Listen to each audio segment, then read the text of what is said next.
எல்லாருக்கும் வணக்கம். நம்ம அழகே அழகு சீரியலில் சுரேஷ் மதுமிதா கல்யாணம் நின்று போச்சு.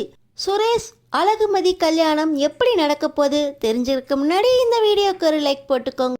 ஸோ பார்த்தீங்கன்னா அங்கே ரிசப்ஷனில் சுரேஷும் மதுமிதாவும் ரொம்ப ஜோராகவே கொஞ்சம் கலக்கத்தோடு நின்றுக்கிட்டு இருக்க மதுமிதாவோட அப்பா, யோ தங்கராஜ், உன்னை நம்பி தானே என் பொண்ணை இந்த பையனுக்கு கல்யாணம் பண்ணி கொடுக்கறதுக்கு ஒத்துக்கிட்டேன். கல்யாணத்துக்கு முன்னாடி இந்த பையனுக்கு வேலை வாங்கி கொடுப்பேன் அப்படின்னு நீ சொன்ன வாக்கை நம்பி இந்த சுரேஷ்க்கு ஜோடியாக என் பொண்ணு ரிசப்ஷன் வரைக்கும் வந்து நின்றுட்டா. ஆனால் நாளைக்கு கல்யாணம் நடக்கக்கூடாது. இந்த பையனோட சஸ்பென்ஷன் ஆர்டர் இன்னும் கேன்சல் ஆகலையாமே.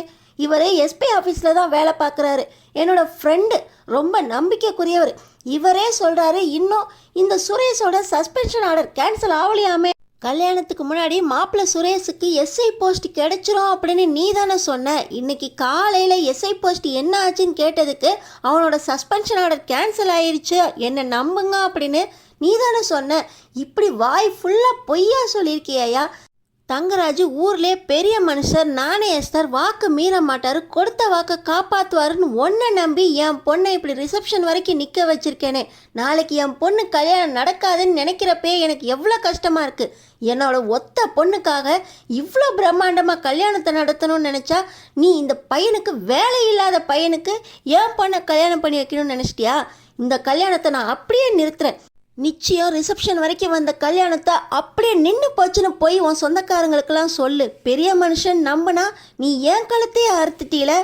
நாளைக்கு இந்த கல்யாணம் நடக்காது அப்படின்னு தங்கராஜோட மூஞ்சில அடித்த மாதிரி இந்த பொண்ணோட அப்பா பேசிட்டு மதுமிதா கிட்ட, அம்மா உனக்கு இதை விட நல்ல மாப்பிள்ளையா பார்த்து நான் கல்யாணம் பண்ணி வைக்கிறேம்மா. வேலை வெட்டி இல்லாத பையனுக்கு என் பொண்ணை நான் கொடுக்க மாட்டேன். இவ்வளோ ஆஸ்தி அந்தஸ்து எல்லாத்தையும் சேர்த்து வச்சது இந்த வேலை வெட்டி இல்லாத பையனுக்கு கல்யாணம் பண்ணிக்கிறதுக்கா, என்னை நம்புமா அப்படின்னு சொல்லி மதுமிதாவை கூப்பிட்டுக்கிட்டு அப்படியே ரிசப்ஷன் மேடையிலேருந்து பொண்ணோட அப்பா கூட்டிகிட்டு கிளம்பிடுறாங்க.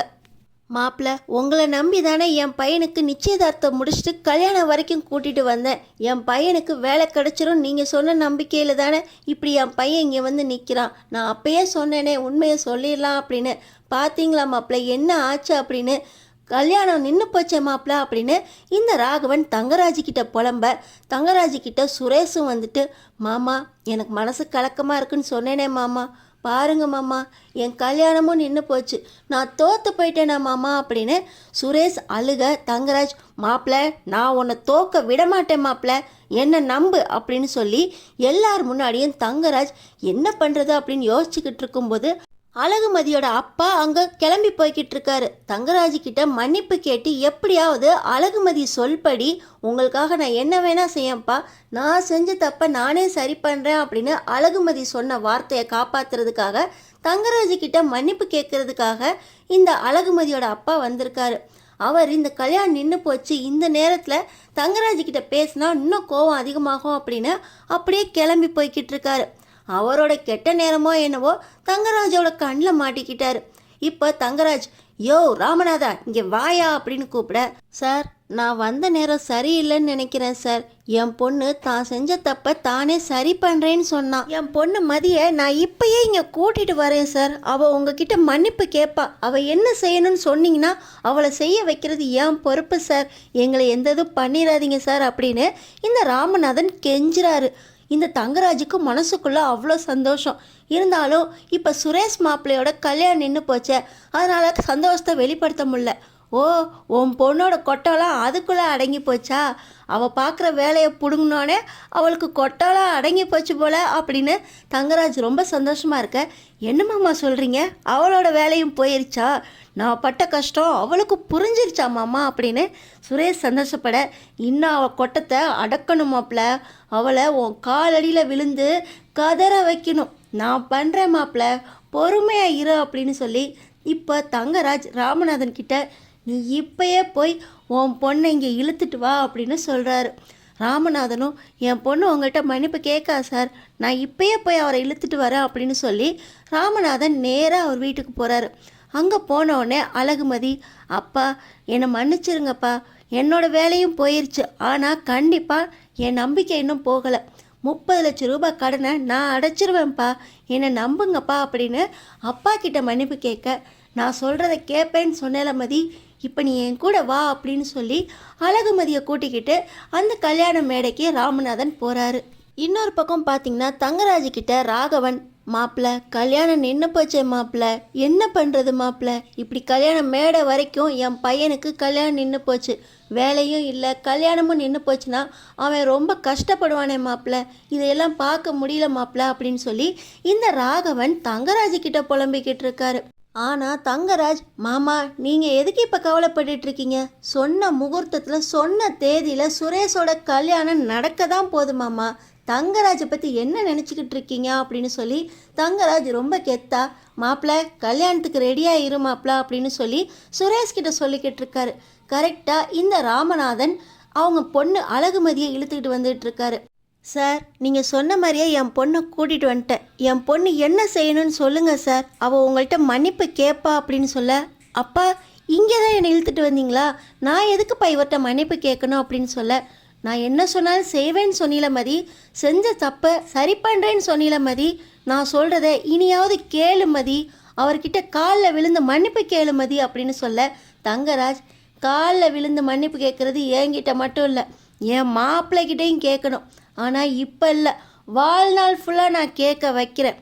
இப்போ உன் பொண்ணு என்னோட மாப்பிள்ளைக்கு கல்யாண பொண்ணாக போய் அந்த மணமேடையில் உட்காரணும் அப்படின்னு தங்கராஜ் ராமநாதன் கிட்ட சொல்கிறாரு. சார், என் பொண்ணு சுரேஷுக்கு கல்யாண பொண்ணா அப்படின்னு அவர் ரொம்பவே அதிர்ச்சி ஆயிடுறாரு. என் மாப்பிள்ளை கிட்ட மணப்பொண்ணா உன் பொண்ணு உட்காருவாளா கேளு, உட்காருவேன்னு சொல்ல அப்படின்னு தங்கராஜ் சொல்லிக்கிட்டு இருக்கும்போதே அழகுமதி, நான் எதுக்கு இவரை கல்யாணம் பண்ணிக்கணும், அப்பா நான் இவரெல்லாம் கல்யாணம் பண்ணிக்க மாட்டேன்ப்பா, நீங்கள் என்ன சொன்னாலும் செய்கிறேன்னு சொன்னது சரிதான், எங்கே வேணாலும் மன்னிப்பு கேட்க சொல்லுங்கள் கேட்குறேன், ஆனால் இவனையெல்லாம் கல்யாணம் பண்ணிக்க முடியாது, இவன் ஒரு பொறுக்கிப்பா, ஃப்ராடு, இவனெல்லாம் கல்யாணம் பண்ணிக்க மாட்டேன் அப்படின்னு அழகுமதி ராமநாதன் கிட்ட சொல்ல, அப்பாக்காக அப்பாவோட தப்பை சரி பண்ணுறேன் நீ தானே சொன்ன, உன் தப்பை நீ சரி பண்ணணும் அழகுமதி, நான் சொல்கிறத கேளு, அங்கே பொண்ணு ரூம் இருக்குது, அங்கே போய் ஃப்ரெஷ்அப் ஆகிட்டு கல்யாண பொண்ணா வா அப்படின்னு சொல்லி அவங்க மனைவியையும் தங்கச்சியையும் அழகுமதி கூட அனுப்பிச்சு அவளை சம்மதிக்க வை, அலங்காரம் பண்ணி கூட்டிகிட்டு வா அப்படின்னு உள்ளே போ சொல்கிறாரு. இன்னொரு பக்கம் பார்த்திங்கன்னா தங்கராஜ் கிட்ட சுரேஷ், மாமா இவ ஒரு அடங்கா பிடாரி மாமா, இவளெல்லாம் பொண்ணு இனத்திலே சேர்த்துக்க முடியாது, இவளை எனக்கு கட்டி வைக்கிறேன்னு சொல்கிறீங்களே மாமா அப்படின்னு சொல்ல, உன் வேலை திரும்ப கிடைக்கணும்ல சுரேஷு, இவ உன் பொண்டாட்டியா உன் வீட்டில் அடங்கி கிடந்தாதான் உன் வேலை உனக்கு திரும்ப கிடைக்கும், உன் கல்யாணமும் நடக்க போகுது, உன் வேலையும் உன் கையில் திரும்ப கிடைக்க போகுது, 2 in 1 மாப்பிள்ள, என்ஜாய், உனக்கு வீட்லேயே இவளை வச்சு என்னென்ன நடக்கணுமோ நடத்தி வைக்கிற மாப்பிள்ள அப்படின்னு தங்கராஜ் சுரேஷ் கிட்ட சொல்ல, சுரேஷ் வேண்டா வெறுப்பா இவளை போய் கல்யாணம் பண்ணணுமா அப்படின்னு கல்யாணத்தை பற்றி நிறைய கனவுகளோடு இருந்தேனே இவளை கட்டி வைக்கிறாரே மாமா, இந்த கல்யாணம் வேண்டாம் மாமா, எனக்கு இவ வேண்டாம் அப்படின்னு தங்கராஜ் கிட்ட சொல்கிறாரு. இந்த மாமா சொன்ன கேப்பில மாப்பிள்ள அப்படின்னு சொல்லி சுரேஷையும் கல்யாணத்துக்கு ரெடியாக சொல்கிறாங்க. ஆனால் பார்த்தீங்கன்னா ராகவன் தங்கராஜ் கிட்ட, மாப்பிள்ள இந்த பொண்ணு யார், இந்த பொண்ணு எப்படி கிடைச்சா, திடீர்னு என் பையனை எப்படி கல்யாணம் பண்ணுறதுக்கு ஒத்துக்குவா அப்படின்னு கேட்க, மாமா எல்லாம் தெரியும், தங்கராஜை நம்புறீங்கள மாமா அப்படின்னு சொல்ல ராகவனும் ஒத்துக்கிறாரு. ஆனால் பார்த்தீங்கன்னா இங்கே பாக்கியராஜும் மலரும், யார் இந்த பொண்ணு, திடீர்னு இந்த பொண்ணை பொண்ணு வந்து இதுதான் பொண்ணுன்னு சொல்கிறாங்களே அப்படின்னு கேட்க, இப்போ ரேவதியும் அழகு மலரும், இந்த பொண்ணு தான் இன்ஸ்டாவில் சுரேஷை பற்றி வீடியோ போட்டது, இந்த பொண்ணுனால தான் கேஸ் ஆகி மீடியாவில் எல்லாம் தங்கராஜும் சுரேஷும் வந்தது, இந்த பொண்ணுனால தான் எஸ்பி ஆஃபீஸ் வரைக்கும் கேஸ் ஆகி சுரேஷ் சஸ்பெண்ட் ஆகி வீட்டில் இருக்குதா அப்படின்னு ஆரம்பத்துலேருந்து எல்லா விஷயத்தையும் சொல்ல, இந்த பொண்ணு கல்யாணத்துக்கு ஒத்துக்கிட்டு நம்ம வீட்டில் வந்து எப்படி சுரேஷ் கூட வாழ்கிறதுக்கு என்ன சந்தர்ப்பம் இருக்குது, இந்த பொண்ணை கல்யாணம் பண்ணி வைக்கிறேன்னு சொல்கிறாங்களே அந்த பொண்ணு பாவம் இல்லையா அப்படின்னு பாக்கியராஜும் மலரும் கேட்க, தங்கராஜ் மாப்பிள்ளை சொன்னபடி நடக்கும், இந்த வீட்டில் அவர் பேச்சை யார் மீறுறாங்க, கல்யாணம் நடக்க போதே அப்படின்னு சொல்லி ரேவதியும் மலரும் என்ன பண்ணலாம் அப்படின்னு யோசிச்சுக்கிட்டு இருக்காங்க. இன்னொரு பக்கம் அப்பா எனக்கு இந்த கல்யாணம் வேண்டாம் அப்படின்னு கெஞ்சுறாங்க அழகுமதி, நான் சொன்னதை கேட்கணுமா நீ அப்படின்னு சொல்லி மதியை சம்மதிக்க வச்சு மேடை வரைக்கும் கூட்டிகிட்டு வந்துடுறாங்க. இன்னொரு பக்கம் அடங்கா பிடாரி, இவளால் என் வேலை கிடைக்கணுமா, இவ ஏன் பொண்டாட்டியை பற்றி எவ்வளோ கனவு கண்டேன் அப்படின்னு மனசோட மேடை ஏறுறாரு சுரேஷ்.